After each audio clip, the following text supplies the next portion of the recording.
Hi friends, ಹೇಮರಗು ವ್ಲಾಗ್ಗೆ ಸ್ವಾಗತ ಸುಸ್ವಾಗತ. ಎಲ್ಲರೂ ಹೇಗಿದ್ದೀರಿ?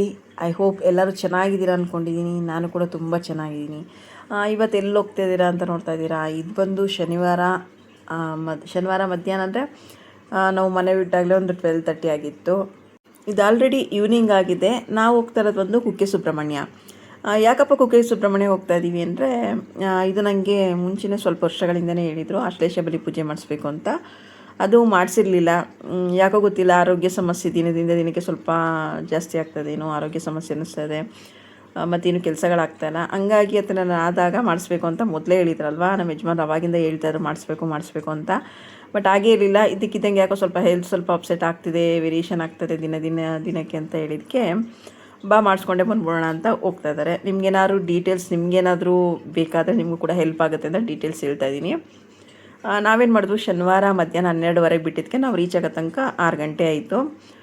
ಒಂದು ಹಾಫ್ ಆನ್ ಅವರ್ ಒಂದು ಮಧ್ಯೆ ಬ್ರೇಕ್ ಕೊಟ್ವಿ ಅಷ್ಟೇ, ಇನ್ನೇನಿಲ್ಲ. ಮತ್ತು ನಾವು ಕಂಟಿನ್ಯೂಸ್ ಆಗಿ ಅವ್ರು ಡ್ರೈವ್ ಮಾಡ್ಕೊಂಬಂದಿದ್ದಾರೆ. ಮತ್ತು ಏನಪ್ಪ ನಾವು ಎಲ್ಲಿದ್ದೀವಿ ಅಂದರೆ ಏನೋ ಪ್ರಕೃತಿ ಮಡಿಲಲ್ಲಿದ್ದೀವಿ. ತುಂಬ ಹಸಿರಾಗಿತ್ತು ಮತ್ತು ವೆದರ್ ಕೂಡ ತುಂಬ ಚೆನ್ನಾಗಿತ್ತು. ಬ್ಯಾಂಗ್ಳೂರೆಲ್ಲ ಸ್ವಲ್ಪ ಕೂಲಾಗಿತ್ತು, ಬಟ್ ಅದರಲ್ಲಿ ಸ್ವಲ್ಪ ಚೆನ್ನಾಗೇ ಇತ್ತು ವೆದರ್. ಈ ಕಡೆ ಚಳಿನೂ ಇರಲಿಲ್ಲ, ಸೆಕೆನೂ ಇರಲಿಲ್ಲ, ಮೀಡಿಯಮ್ ಆಗಿ ತುಂಬ ಚೆನ್ನಾಗಿತ್ತು ಅಂತಲೇ ಹೇಳ್ಬೋದು. ಆ ವೆದರ್ ಎಂಜಾಯ್ ಮಾಡಲಿಕ್ಕೆ ಮಾತ್ರ ತುಂಬ ಚೆನ್ನಾಗಿತ್ತು ಅಂತಲೇ ಹೇಳ್ಬೋದು. ನಾವು ರೀಚ್ ಆಗೋ ತನಕ ಈವ್ನಿಂಗ್ 6 ಆಗಿತ್ತು ನೋಡಿ. ಯಾಕಂದರೆ ಈಗ ಸುಬ್ರಹ್ಮಣ್ಯ ಷಷ್ಠಿ ಬುಧವಾರ ಆಗಿದ್ದರಿಂದ ಜಾತ್ರೆ ಇತ್ತು ಅಂತ ತುಂಬ ರಶ್ ಇತ್ತು ಅಂತ ಯಾರೋ ಫ್ರೆಂಡ್ ಹೋಗಿದ್ರು. ಅವ್ರು ಹೇಳಿದ್ರು ರೂಮ್ಗಳು ಸಿಗೋದು ಸ್ವಲ್ಪ ಡೌಟ್ ಇರ್ಬೋದು, ತುಂಬ ರಶ್ ಇತ್ತು ಅಂತ. ಹಾಗಾಗಿ ನಾವು 1 ಡೇ ಬಿಫೋರು ಶುಕ್ರವಾರ ನೈಟೇ ಆನ್ಲೈನಲ್ಲಿ ಬುಕ್ ಮಾಡಿಕೊಂಡ್ವು. ಇದು ಬಂದು ಶೇಷಾಮೃತ ರೆಸಿಡೆನ್ಸಿ ಅಂತ. ಇಲ್ಲಿ ವಾತಾವರಣ ಹೇಗಿತ್ತು ಅಂದರೆ ನಾವು ಯಾವುದೋ ಒಂದು ರೆಸಾರ್ಟ್ಗೆ ಹೋಗಿದ್ವಿನೋ ಅನ್ನೋ ರೀತಿ ಒಂದು ಒಳ್ಳೆ ಫೀಲ್ ಕೊಡ್ತಾಯಿತ್ತು. ಬಂದ್ವಿ. ತುಂಬ ರೂಮೆಲ್ಲ ತುಂಬ ಚೆನ್ನಾಗಿತ್ತು, ಕ್ಲೀನಾಗಿತ್ತು. ತುಂಬ ಒಂಥರ ಪಕ್ಕದಲ್ಲಿ ಹೊಳೆ ಎಲ್ಲ ಇತ್ತು, ತುಂಬ ಸೌಂಡೆಲ್ಲ ಕೇಳಿಸ್ತಾಯಿತ್ತು, ತುಂಬ ಚೆನ್ನಾಗಿತ್ತು. ತುಂಬ ಆ ನೇಚರ್ನ ತುಂಬ ಎಂಜಾಯ್ ಮಾಡೋದು ಅಂತಲೇ ಹೇಳ್ಬೋದು. ನಾವೀಗ ಚೆಕ್-ಇನ್ ಆಗ್ತಾಯಿದ್ದೀವಿ. ಟುಮಾರೋ ಈವ್ನಿಂಗ್ 4 o'clockಗೆ ಚೆಕ್ಔಟ್ ಆಗಬೇಕು ಅಂತ ಹೇಳಿದ್ರು. ರೂಮ್ ಟೂರ್ ಮಾಡಿದ್ದೀನಿ ನೋಡಿ, ಈ ಥರ ಇದೆ. ಮತ್ತು ನಾನು ಹೇಳೋದ್ನಲ್ಲ ಆಗಲೇ ಸ್ವಲ್ಪ ಆರೋಗ್ಯ ಚೆನ್ನಾಗಿಲ್ಲ, ಮತ್ತು ಹಾಗಾಗಿ ಸ್ವಲ್ಪ ಇದು ಮಾಡಿಸ್ಕೊಳ್ಳೋಣ, ಆಶ್ಲೇಷ ಬಲಿ ಪೂಜೆ ಮಾಡಿಸಿದ್ರೆ ಸರಿ ಹೋಗ್ಬೋದೇನೋ ಅಂತ ನಾವು ಶನಿವಾರ ಈವ್ನಿಂಗ್ ಬಂದಿದ್ದೀವಿ. ಮತ್ತು ಇಲ್ಲಿ ಬಂದು ನಾವು ರೂಮಿಗೆ ಬಂದು ಸ್ವಲ್ಪ ಲಗೇಜ್ ಎಲ್ಲ ಇಟ್ಟು ಫ್ರೆಶ್ ಅಪ್ ಆಗಿ ದೇವ್ರ ದರ್ಶನಕ್ಕೆ ಹೋಗೋಣ ಅಂತ ಹೊರಡ್ತಾ ಇದ್ದೀವಿ. ದೇವಸ್ಥಾನದ ಹತ್ರ ತುಂಬ ರಶ್ ಇತ್ತು, ಸ್ಯಾಟರ್ಡೇ ಅದರಿಂದ ಸಿಕ್ಕಾಪಟ್ಟೆ ರಶ್ ಇತ್ತು. ಮತ್ತು ದರ್ಶನ ಮಾತ್ರ ತುಂಬ ಚೆನ್ನಾಗಿತ್ತು. 2 ಸಲ ಮಾಡಿದ್ರು ದರ್ಶನ. ಏನೋ ಒಂಥರ ಕಣ್ಣಿಗೆ ಆನಂದ, ಸಮಾಧಾನ, ತೃಪ್ತಿ ಅಂತಲೇ ಹೇಳ್ಬೋದು. ಅಷ್ಟು ಆನಂದ ಸಿಕ್ತು. ಏಕೆಂದರೆ ದೇವ್ರ ದರ್ಶನಕ್ಕೆ ಹೋಗೋದು ಅಂದರೆ ಇಲ್ಲಿಂದ ನಾವು ಅಲ್ಲಿಗೆ ಹೋಗ್ತೀವಿ ಅಂದರೆ ಎಷ್ಟು ಪುಣ್ಯ ಅಲ್ವಾ. ಈಗ 2 ಮಂತ್ ಬ್ಯಾಕ್ ಬಂದಿದ್ವು, ನಾವು ಹೋಗಿದ್ವು ನಾವು ಅಲ್ಲಿಗೆ. ಬಟ್ ಇನ್ನೊಂದೇನು ಹೇಳ್ತಾರೆ ಅಂದರೆ ಆಶ್ಲೇಷ ಬಲಿ ಪೂಜೆ ಯಾತ್ರೆಯನ್ನು ಮಾಡಿಸ್ಬೇಕು ಅಂದರೆ ಡೈರೆಕ್ಟ್ ಮನೆಯಿಂದ ದೇವಸ್ಥಾನ ಕುಕ್ಕೆಗೆ ಹೋಗಬೇಕು, ಕುಕ್ಕೆಯಿಂದ ಮನೆಗೆ ಬರಬೇಕು ಅಂತಾರೆ. ಯಾಕಂದರೆ ಬೇರೆ ದೇವಸ್ಥಾನಕ್ಕೆಲ್ಲ ಹೋದರೆ ಅದಷ್ಟು ಎಫೆಕ್ಟ್ ಸಿಗೋಲ್ಲ ಅಂತ. ಹಾಗಾಗಿ ನಾವು ಡೈರೆಕ್ಟ್ ಈ ಸಲ ಕುಕ್ಕೆಗೆ ಬರಬೇಕು ಅಂತೇಳಿ ಐಡಿಯಾ ಮಾಡಿಕೊಂಡು ಅಲ್ಲಿ ಕುಕ್ಕೆ ದೇವಸ್ಥಾನಕ್ಕೆ ಬಂದಿದ್ದೀವಿ. ನಾವೆಲ್ಲ ಫ್ರೆಶ್ ಅಪ್ ಆಗಿ ಮತ್ತೆ ಈವ್ನಿಂಗು ದೇವಸ್ಥಾನಕ್ಕೆ ಹೋದ್ವಿ. ಯಾಕಂದರೆ ಒಳಗಡೆ ಎಲ್ಲ ನಿಮಗೆ ಗೊತ್ತಿರುತ್ತೆ, ವೀಡಿಯೋಸ್ ಎಲ್ಲ ಅಲೌಡ್ ಇಲ್ಲ ಅಲ್ವಾ. ನೋಡ್ತಾ ಇರ್ಬೋದು ನೀವು ಎಷ್ಟು ಜನ ಇದ್ದಾರೆ ಅಂತ. ಆಗಲೇ ಊಟಕ್ಕೂ ಕೂಡ ಕ್ಯೂ ಆಗ್ತಾಯಿದ್ದಾರೆ. ನಾವು ಕೂಡ ಹೋಗಿ ಎಲ್ಲ ದೇವ್ರ ದರ್ಶನ 2 ಸಲ ಮಾಡಿಕೊಂಡು, ಮತ್ತು ಟಿಕೆಟು ನಾಳೆ ಬೆಳಗ್ಗೆ ಪೂಜೆ ಮಾಡಿಸ್ಲಿಕ್ಕೆ ಬ್ಯಾಚ್ ಇರುತ್ತೆ. 6 ಗಂಟೆ, 8 ಗಂಟೆ, 9 ಗಂಟೆ 3 ಬ್ಯಾಚಸ್ ಇರುತ್ತೆ. ನಾವು 8 ಗಂಟೆಗೆ ಮಾಡಿಸೋಣ ಅಂತೇಳಿ ಟಿಕೆಟ್ ಎಲ್ಲ ತೊಗೊಂಡು ಹೋಗ್ಬಿಟ್ರೆ ಈಗಲೇ ಬೆಳಗ್ಗೆಗೆ ಈಸಿ ಆಗುತ್ತೆ ಅಂತ 500 ರೂಪೀಸ್ ಆಶ್ಲೇಷ ಬಲಿ ಪೂಜೆ ಮಾಡಿಸ್ಲಿಕ್ಕೆ. ಆ ಟಿಕೆಟು ಕೂಡ ತೊಗೊಂಡು ನಾವೀಗ ಹೊರಗೆ ಬಂದು ಮತ್ತು ಊಟದ ಮನೆಗೆ ಹೋಗ್ತಾಯಿದ್ದೀವಿ. ಯಾಕಂದರೆ ಇನ್ನು ಊಟ ಮಾಡ್ಕೊಂಡು ಹೋಗಿ ಮಲ್ಕೊಂಡ್ರೆ ರೆಸ್ಟ್ ಮಾಡಿದ್ರೆ ಬೆಳಗ್ಗೆ ಎದ್ದು ನಾವು ದರ್ಶನಕ್ಕೆ ಮತ್ತು ಪೂಜೆಗೆಲ್ಲ ಬರಲಿಕ್ಕೆ ಈಸಿ ಆಗುತ್ತೆ ಅಂತೇಳಿ ಸ್ವಲ್ಪ ವೀಡಿಯೋಸ್ ಮಾಡ್ತಾಯಿದ್ವು. ತಕ್ಷಣ ಕರೆಂಟ್ ಹೋಯಿತು. ಪವರ್ ಹೋಗಿದ ತಕ್ಷಣ ಎಷ್ಟು ಜನ ಇದ್ದರು ಅಂದರೆ ಸಿಕ್ಕಾಪಟ್ಟೆ ಜನ ಇದ್ದರು. ಮತ್ತು ಹಂಗೇ ಒಂದು ನಿಮಿಷನೂ ಕೂಡ ಆಗಲಿಲ್ಲ ಅಂತ ಹೇಳ್ಬೋದು. 30 ಸೆಕೆಂಡ್ಸಲ್ಲೇ ಪವರ್ ಕೂಡ ವಾಪಸ್ ಬಂತು. ಆ ಜನಗಳು ನೋಡಲಿಕ್ಕೆ, ಯಾಕೆಂದರೆ ಈಗ ಮೊನ್ನೆ ಷಷ್ಠಿ ಆಗಿರೋದ್ರಿಂದ, ಚಂಪಾ ಷಷ್ಠಿ ಆದ್ರಿಂದ ಜನಗಳ ಸಂಖ್ಯೆ ಇನ್ನೂ ಕಮ್ಮಿ ಆಗಿಲ್ಲ ಅಂತ ಹೇಳ್ಬೋದು. ಅಷ್ಟು ರಶ್ ಇತ್ತು.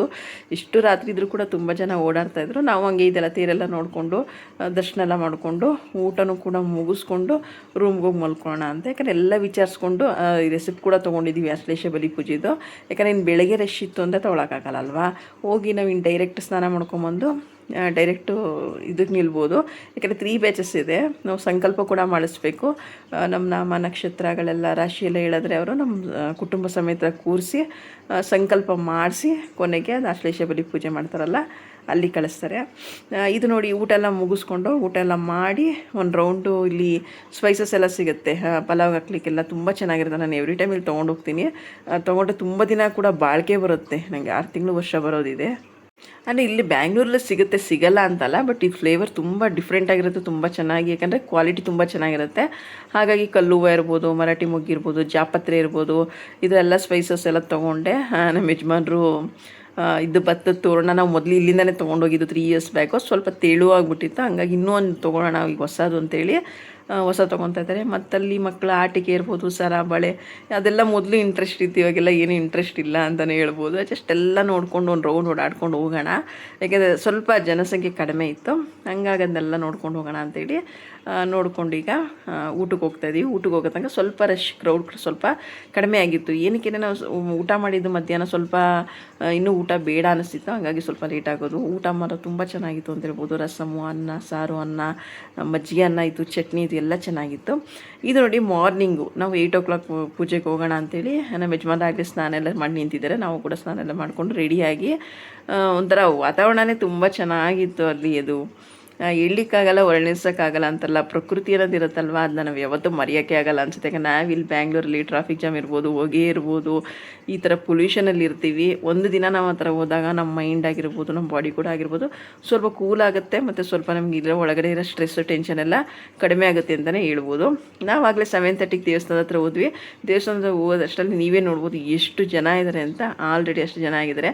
ಆ ದೇವಸ್ಥಾನ ಹಿಂದೆ ನೋಡಿ ಬೆಟ್ಟ ಗುಡ್ಡಗಳಿರ್ಬೋದು, ಪ್ರಕೃತಿ ಇರ್ಬೋದು, ಅದು ನೋಡ್ತಾ ಇನ್ನೂ ಒಂದು 10 ನಿಮಿಷ ಹಾಗೆ ನೋಡ್ತಾ ಇರೋಣ ಅನ್ನೋಷ್ಟು ಸಮಾಧಾನ ಆಗುತ್ತೆ. ನನ್ನ ಮಗನಿಗೊಂದು ಕೋಪ, ಇಷ್ಟು ಬೆಳಗ್ಗೆನೇ ಬೇಗ ಎದ್ದರ್ಸ್ಕೊಂಡು ಕರ್ಕೊಂಬಂದಿದ್ದಾರಲ್ಲ ನನ್ನ ಅಂತ. ಬಟ್ ಏನೂ ಮಾಡೋಕ್ಕಾಗಲ್ಲ. ರಾತ್ರಿ ನಾವೆಲ್ಲ ಟಿಕೆಟ್ ತೊಗೊಂಡಿದ್ರಿಂದ ನಮ್ಗೆ ಈಸಿ ಆಯಿತು. ನೀವೇ ನೋಡ್ಕೊಳ್ಬೋದು ಕ್ಯೂ ಎಲ್ಲಿಂದ ಇದೆ ಅಂತ. ನಮಗೆ 8 o'clock ಬ್ಯಾಚ್ ಕೂಡ ರಶ್ ಆಯಿತು. ನೆಕ್ಸ್ಟು 9 o'clock ಬ್ಯಾಚ್ ಅಂತ ಹೇಳಿದ್ರು. ನಾವು ಕೂಡ ಸಂಕಲ್ಪ ಎಲ್ಲ ಮಾಡಿಸ್ಕೊಂಬಂದು ಕ್ಯೂವಲ್ಲಿ ನಿಂತೀವಿ. ಬಟ್ ಏನಪ್ಪ ಅಂದರೆ ನಾವು ಅದೆಲ್ಲ ವೀಡಿಯೋ ಮಾಡ್ಕೊಳಕ್ಕಾಗಲಿಲ್ಲ, ಯಾಕಂದರೆ ತುಂಬ ಜನಸಂಖ್ಯೆ ಜಾಸ್ತಿ ಇರುತ್ತೆ, ವೀಡಿಯೋನೂ ಕೂಡ ಮಾಡ್ಕೊಳಕ್ಕಾಗಲ್ಲ ಅಲ್ವಾ. ಹಂಗಾಗಿ ಕ್ಯೂವಲ್ಲಿ ನಿಂತಿದ್ದು ನಾವು ಕೂಡ 9 ಗಂಟೆ ಬ್ಯಾಚ್ಗೆ ಇದಕ್ಕೆ ಅಂತ ಪೂಜೆಗೆ ಅಂತ ಹೋಗ್ತಾಯಿದ್ದೀವಿ. ಅದು ಮುಗಿಸ್ಕೊಂಡು ನಾವು ಬರೋತಂಗೆ ಈಚೆ ಬರೋತಂಗೆ 10 ಕಾಲಾಗಿತ್ತು, 10:10 ಆಗಿತ್ತು ಅನಿಸುತ್ತೆ. ಅಷ್ಟರಲ್ಲಿ ಊಟಕ್ಕೂ ಕೂಡ ಕ್ಯೂ ಆಯಿತು. ಸರಿ ಊಟಕ್ಕೆ, ಯಾಕಂದರೆ ಟಿಫನ್ನು ಏನೂ ಮಾಡಲಿಕ್ಕಾಗಿಲ್ಲ, ಒಟ್ಟಿಗೆ ಊಟಕ್ಕೆ ನಿಂತ್ಕೊಳ್ಳೋಣ ಅಂತೇಳಿ ಪ್ರಸಾದಕ್ಕೆ, ಯಾಕಂದರೆ ಈಗ ತಿನ್ನಲಿಲ್ಲ ಅಂದರೆ ಮತ್ತು ನಮಗಿನ್ನು ತಿನ್ನೋಕ್ಕಾಗಲ್ಲ, ಯಾಕೆಂದರೆ ಇನ್ನು ಹೊರಡ್ಬೇಕಲ್ವ. ಹಾಗಾಗಿ ನೋಡಿ ಇಷ್ಟು ಜನ ಇದ್ದಾರೆ, ಒಟ್ಟಿಗೆ ದೇವ್ರ ಪ್ರಸಾದ ಅನ್ನೋದು ತಿನ್ಕೊಂಡು ಹೋಗೋಣ ಅಂತೇಳಿ ನಾವು ಕೂಡ ಇಲ್ಲಿ ಊಟದ ಮನೆಗೆ ಬಂದು ಊಟ ಎಲ್ಲ ಮುಗಿಸ್ಕೊಂಡು, ನನ್ನ ಮಗ ಆಲ್ರೆಡಿ ಸುಸ್ತಾಗಿದ್ದಾನೆ, ಬಟ್ ಏನು ಮಾಡೋಕ್ಕಾಗಲ್ಲ, ಒನ್ ಡೇ ಅಂತೇಳಿ ಊಟ ಮುಗಿಸ್ಕೊಂಡು ಹೊರಗಡೆ ಬಂದು ಸ್ವಲ್ಪ, ನಿಮಗೆ ಗೊತ್ತಿರುತ್ತಲ್ಲ, ಹೊರಗಡೆ ಬಂದಾಗ ಸ್ವಲ್ಪ ವೀಡಿಯೋಸು, ಫೋಟೋಸ್ ಎಲ್ಲ ತೊಗೊಂಡ್ವು. ಮತ್ತು ಜನ ನೋಡಿದ್ರು ಕೂಡ ತುಂಬ ಖುಷಿ ಆಗ್ತಿತ್ತು. ಯಾವಾಗ ಜನ ಕಡಿಮೆ ಇರ್ತಾರೆ, ಯಾವಾಗಲೂ ಜನ ಇರ್ತಾರಲ್ಲ, ಹೇಗೆ ಎಲ್ಲೋದ್ರೂ ಜನ ಇರ್ತಾರಲ್ಲ ಅಂತೇಳಿ. ನಾವು 2 month ಬ್ಯಾಕ್ ದಸರಾ ಹಾಲಿಡೇಸಲ್ಲಿ ಬಂದಿದ್ದಾಗಲೂ ಅಷ್ಟೇ ಸಿಕ್ಕಾಪಟ್ಟೆ ಕ್ರೌಡ್ ಇತ್ತು, ತುಂಬ ರಶ್ ಇತ್ತು ಅಂತಲೇ ಹೇಳ್ಬೋದು. ಈಗಲೂ ಕೂಡ ಅಷ್ಟೇ ರಶ್ ಇತ್ತು. ಬಟ್ ನಂಗೆ ಅದೆಲ್ಲ ನೋಡ್ತಾಯಿದ್ರೆ, ಆ ಬೆಟ್ಟ ಗುಡ್ಡಗಳು ಅದೆಲ್ಲ ನೋಡ್ತಾಯಿದ್ರೆ ಬಿಟ್ಟು ಬರೋಕ್ಕೆ ಮನಸ್ಸಿಲ್ಲ, ಅಷ್ಟು ಹಸಿರಾಗಿ. ಯಾಕೆಂದರೆ ಬ್ಯಾಂಗ್ಳೂರು ತುಂಬ ಕೂಲಾಗಿತ್ತು ಅಂತ ಹೇಳ್ತಾರೆ, ಸೊ ಬಿಸಿಲೇ ಇತ್ತು ಅಂತ ಹೇಳ್ಬೋದು. ತುಂಬ ಸ್ವಲ್ಪ ತುಂಬಾ ಬಿಸಿಲಿತ್ತು, ತುಂಬ ಚೆನ್ನಾಗಿತ್ತು. ಇಲ್ಲಿ ಆದಿನಾಗ ದೇವಸ್ಥಾನ ಐತಿ, ಎಲ್ಲ ಸುಬ್ರಹ್ಮಣ್ಯನ ದೇವಸ್ಥಾನ. ಯಾವಾಗಲೂ ಅಷ್ಟೇ ನಾವು ಇಲ್ಲಿ ಬಂದಮೇಲೆ ಅಲ್ಲಿಗೆ ಹೋಗಿ ದರ್ಶನ ಮಾಡ್ತೀವಿ. ಅಲ್ಲೂ ಕೂಡ ದರ್ಶನಕ್ಕೆ ಹೋಗ್ತಾಯಿದ್ದೀವಿ. ಅಲ್ಲೂ ಕೂಡ ತುಂಬ ಚೆನ್ನಾಗಿದೆ, ನೀರು ಹರಿತಾ ಇರುತ್ತೆ. ಮತ್ತು ದೇವರು, ಯಾಕಂದರೆ ಅಲ್ಲೇ ಉದ್ಭವ ಹುಟ್ಟಿರೋದಲ್ವ, ಅಲ್ಲಿ ಫಸ್ಟು ಹೋಗ್ಬೇಕು ಅಂತ ಹೇಳ್ತಾರೆ. ಹಂಗಾಗಿ ನಾವು ಇಲ್ಲೆಲ್ಲ ಮುಗಿಸ್ಕೊಂಡು ಪೂಜೆ ಮತ್ತು ಊಟ ಎಲ್ಲ ಮುಗಿಸ್ಕೊಂಡು ಅಲ್ಲಿ ಆದಿನಾಗನ್ಗೆ ಹೋಗಿ ಒಂದ್ಸಲಿ ದರ್ಶನ ಮಾಡಿಕೊಂಡು ಪ್ರಸಾದ ತೊಗೊಂಬರೋಣ ಅಂತೇಳಿ ಅಲ್ಲಿಗೂ ಕೂಡ ಹೋಗ್ತಾಯಿದ್ವಿ ನೋಡಿ. ಮತ್ತು ಅಲ್ಲೆಲ್ಲ ಮತ್ತು ಹೇಳಿದ್ನಲ್ಲ ಮಕ್ಕಳಾಟ ಸಾಮಾನು ಎಲ್ಲನೂ ಕೂಡ ಸಿಗುತ್ತೆ, ತುಂಬ ಚೆನ್ನಾಗಿರುತ್ತೆ. ಅಲ್ಲೂ ಕೂಡ ದರ್ಶನ, ಅಲ್ಲೂ ಸ್ವಲ್ಪ ಜನ ಇದ್ದರು. ಹಾಗೆ ದರ್ಶನ ಮಾಡಿಕೊಂಡು ಪ್ರಸಾದ ಎಲ್ಲ ತೊಗೊಂಡು ಅಲ್ಲೂ ಕೂಡ ಎಲ್ಲ ಪಾರ್ಕ್ ಇದೆ, ಪಾರ್ಕೆಲ್ಲ ಹೋಗ್ಲಿ, ಯಾಕಂದರೆ ಬಿಸಿಲಿತ್ತು ತುಂಬ, ಹಾಗಾಗಿ ಪಾರ್ಕೆಲ್ಲ ಹೋಗಲಿಲ್ಲ. ರೂಮ್ಗೆ ಹೋಗಿ ಸ್ವಲ್ಪ ಹೊತ್ತು ಒಂದು 1/2 hour ರೆಸ್ಟ್ ಮಾಡಿ ಆಮೇಲೆ ನಾವು ಬಿಟ್ಟರೆ ಮತ್ತು ಬ್ಯಾಂಗ್ಳೂರಿಗೆ ಹೋಗ್ಲಿಕ್ಕೆ. ಯಾಕಂದರೆ ಇವತ್ತು ಸಂಡೇ ಆದ್ದರಿಂದ ಈವ್ನಿಂಗ್ ತುಂಬ ಟ್ರಾಫಿಕ್ ಜಾಮ್ ಆಗಿರುತ್ತೆ ಅಂತ ಗೊತ್ತು. ಯಾಕಂದರೆ ಎಲ್ಲರಿಗೂ ಗೊತ್ತಿರುತ್ತೆ, ವೀಕೆಂಡ್ಸ್ ಎಲ್ಲ ಹೊರಗಡೆ ಹೋಗಿರ್ತಾರೆ, ಮತ್ತು ಬ್ಯಾಂಗ್ಳೂರು ರೀಚ್ ಆಗೋ ತನಕ ಮತ್ತು ಅದೇ ರಶ್ ಆಗುತ್ತೆ ಅಂತೇಳಿ ನಾವೇನು ಮಾಡೋದು, ಬೇಗ ಬಿಡೋದೇ ಒಳ್ಳೇದು ಅಂತೇಳಿ ಬೇಗ ಹೋಗ್ತಾಯಿದ್ವಿ ರೂಮ್ಗೆ ಹೋಗಿ.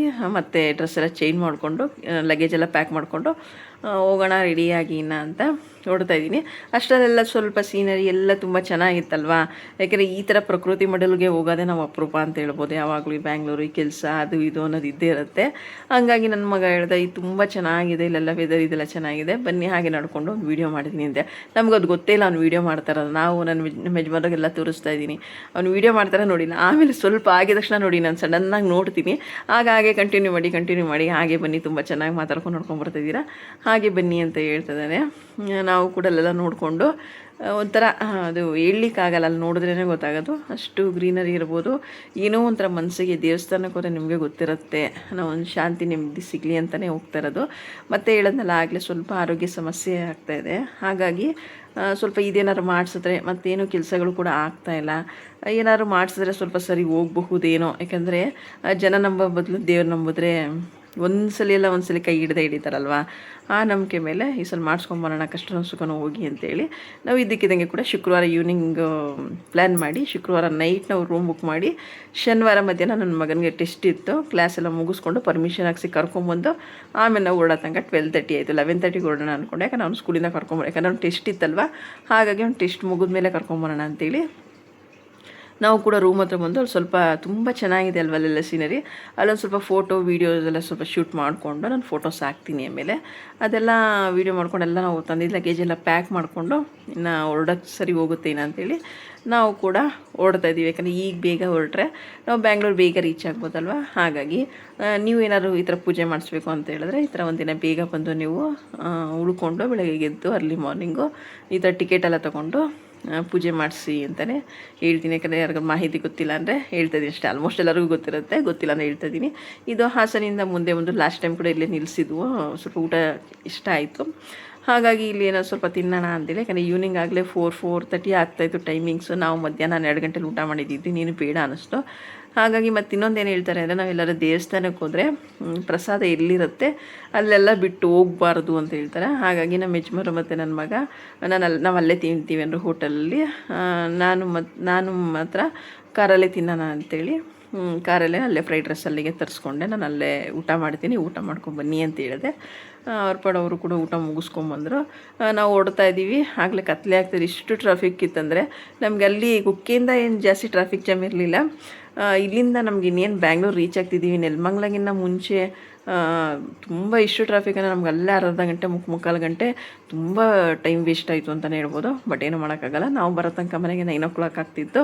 ಅಷ್ಟು ನಮ್ಮ ಯಜಮಾನರು ಈಗ ಹೋಗಿ ಅಡುಗೆ ಮಾಡೋಕ್ಕಾಗಲ್ಲ ನಿನ್ನ ಕೈಯಲ್ಲಿ, ಏನಾದ್ರು ಹೋಟೆಲೆಲ್ಲ ಪಾರ್ಸೆಲ್ ತರ್ತೀನಿ ಅಂತ ಹೇಳಿದ್ರು. ಸರಿ ಅಂತೇಳಿ ಪಾರ್ಸೆಲ್ ತೊಗೊಂಬಂದರು. ಪಾರ್ಸೆಲ್ ತಂದಿದ್ದ ಮನೆಗೆ ಬಂದು ಪ್ರಸಾದ ಇಟ್ಟು, ಯಾಕಂದರೆ ಏನೋ ತೃಪ್ತಿ ಆಯಿತು, ನಾವು ದೇವಸ್ಥಾನಕ್ಕೆ ಹೋಗ್ಬಿಟ್ಟು ಮನೆಗೆ ಬಂದು ಅನ್ನೋದೊಂದು ಸಮಾಧಾನ ಸಿಕ್ತು. ಹಾಗಾಗಿ ಮನೆಗೆ ಬಂದ ತಕ್ಷಣ ಅಲ್ಲಿ ಆಶ್ಲೇಷ ಬಲಿ ಪೂಜೆ ಮಾಡಿಸ್ತಾರೆ, ಒಂದು ತೆಂಗಿನಕಾಯಿ, ಒಂದು ಚಕ್ಕೆ ಮತ್ತು ಕಲ್ಲು ಸಕ್ಕರೆ, ಹೂವೆಲ್ಲ ಕೊಟ್ಟಿರ್ತಾರೆ. ಮತ್ತು ಇನ್ನೊಂದು ಅಲ್ಲಿ ಆದಿನಾಗೊಂದು ಪ್ರಸಾದ ಬಂದು ಅವಲಕ್ಕಿ, ಬೆಲ್ಲ ಮತ್ತು 2 ತೆಂಗಿನಕಾಯಿ ಕೊಟ್ಟಿದ್ದರು ಎಲ್ಲ. ಯಾಕಂದರೆ ಮೊದಲು ಪ್ರಸಾದ ಎತ್ತಿರಬೇಕಲ್ವ, ಪ್ರಸಾದದೆಲ್ಲನೂ ಕೂಡ ನೀಟಾಗಿ ದೇವ್ರ ಮನೇಲಿ ಎತ್ತಿಟ್ಟು ಆಮೇಲೆ ಏನು ತಂದಿದ್ರು ಪಾರ್ಸಲ್ ಊಟನ ತಿಂದ್ಕೊಂಡು ಮಲ್ಕೊತಾ ಇದ್ದೀವಿ. ಇವತ್ತಿನ ವಿಡಿಯೋ ಇಷ್ಟೇ ಫ್ರೆಂಡ್ಸ್. ನಿಮ್ಗೇನಾರು ಇಷ್ಟ ಆಗಿದೆ ಪ್ಲೀಸ್ ಲೈಕು ಶೇರು ಕಮೆಂಟ್ ಮಾಡಿ. ತುಂಬ ಏನಾರು ಇಷ್ಟ ಆಗಿದ್ದರೆ ಒಂದು ಸಬ್ಸ್ಕ್ರೈಬ್ ಮಾಡಿ, ಹೀಗೆ ನನ್ನ ಇದು ವಿಡಿಯೋಗೆ ಸಪೋರ್ಟ್ ಮಾಡಿ ಅಂತ ಹೇಳ್ತಾ ಇವತ್ತಿನ ವಿಡಿಯೋ ಏನು ಮಾಡ್ತಾಯಿದ್ದೀನಿ. Thank you, bye friends.